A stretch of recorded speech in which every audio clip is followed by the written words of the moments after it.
Slim 4 Authentication Lesson 17. Setting up CSRF tokens. Because we need to install this package. It's called Slim/CSRF. Once we install that package, or more specifically while it's installing, we're going to add a new load CSRF bootstrapper. This bootstrapper is going to be responsible for bootstrapping our app with the CSRF middleware.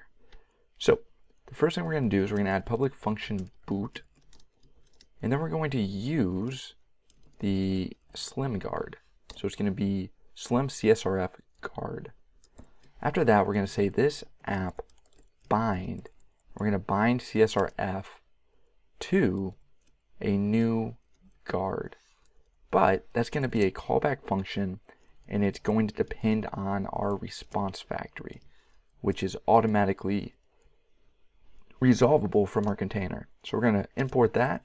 We're going to do factory, and then we're going to do new guard, and then pass in the factory. Okay, so once that is set up, we're obviously going to need to add this to our HTTP kernel. So what we're going to do is we're going to add this right before our load HTTP middleware. We're going to do bootstrappers/load CSRF class. Now, if we go back to our CSRF class, we can prove it works by simply saying token equals this app resolve CSRF and die and dump the token. All right. So to see if it works, we can try logging in now. And there we go. So that's our CSRF token set up, but we're not implementing it yet. To implement it, we have to get rid of this right here, and we have to go to our app HTTP kernel. And right before our route context middleware, we're going to reference the CSRF middleware via the key of CSRF. Now, since we're no longer die and dumping it in our bootstrapper, we can relog in, and it should fail. It shouldn't let us log in. Failed CSRF check. Okay, so that's perfect. That's exactly what we want. So basically what CSRF is doing is it's confirming that we are inputting data from our own site. It's preventing cross-site forgery. And so what we need to do is we actually need to add 2 new input fields to every single form we create. Kind of sounds like a pain, right? So to simplify this process, what we're going to do is we're actually going to go to our providers. We're going to go to our Blade service provider, and we're going to add a new directive. This directive is going to be called CSRF. And then we're going to return a function, and we're going to do this. We're going to say token equals this app, and then resolve CSRF. That gets our token. Next, we're going to stub out an input field. So we're going to say input, the type is going to be hidden because CSRF tokens are always hidden. They have to be a part of every form, but we don't want the user knowing about them or filling them out. Then we're going to say name equals brackets replace and value equals brackets replace. All right. After that, we're going to say CSRF value input. We're going to say equals the string of stub, which is that input, but we want to replace the bracket replace, and we want to replace the first one with the token value. So get token, value key or value name. And we want to replace the second one with the token value. All right, so that's the first one. That's the CSRF value input field. After that, and we actually need to import illuminate string, and this is replace, and then array. Okay. After that, we're just going to copy this. We're going to paste it down here. And we're going to say CSRF name input is also going to use the stub, but we're going to get the token name key. Instead of value key and value, we're going to get the name and name key, just like that. After that, we're going to create another stub, and this is going to be the PHP expression. So again, remember that blade directives allow us to do something like this. Like @CSRF, we're going to have to put the @CSRF onto every form.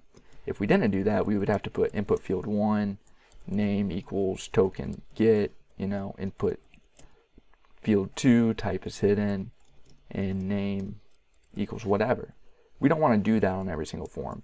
So instead, we're creating a blade directive so we can just do @CSRF, and then the blade directive will automatically output the input fields we will have to have on every single form to keep our site safe. So here's what it's outputting.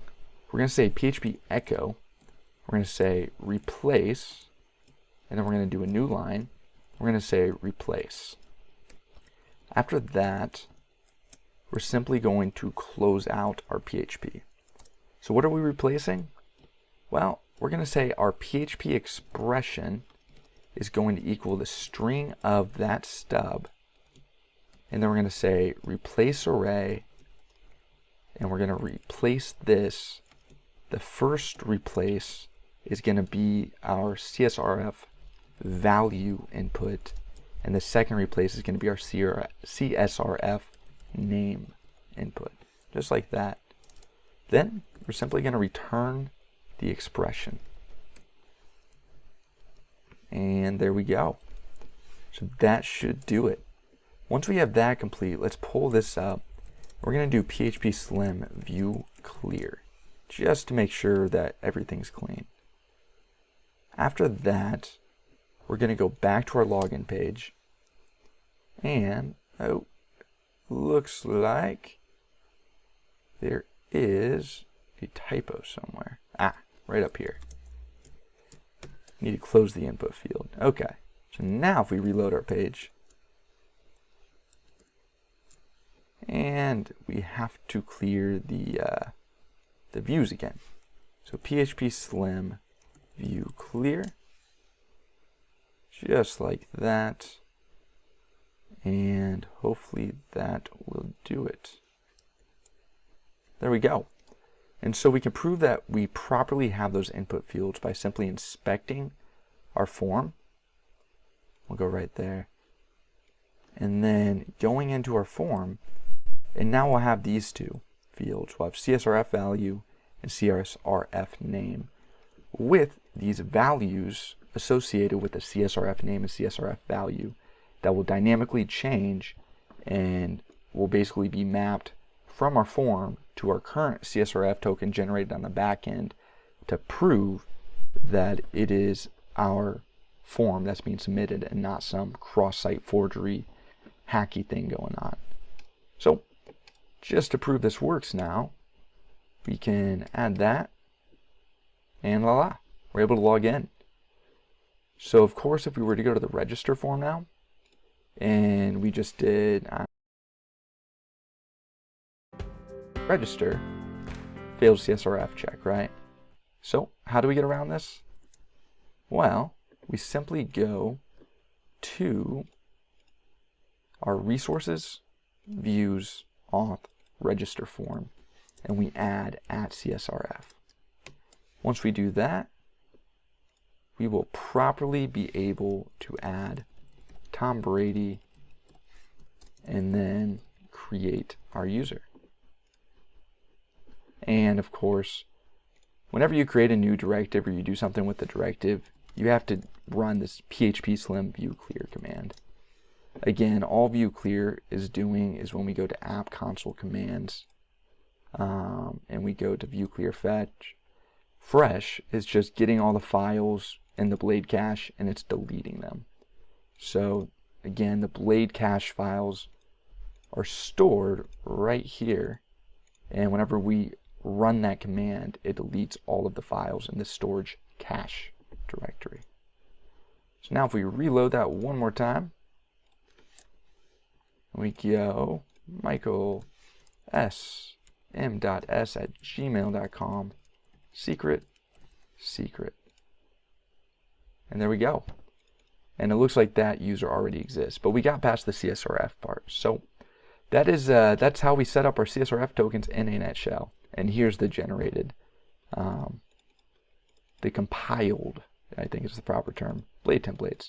So whenever we run PHP slim or view clear, just gets rid of those. And that way it will catch our changes, like when we add a new directive. So that's all I got for today, guys. That is the CSRF token in Slim 4. Next, we are going to get on to validators. See you guys next time. Simple, yes.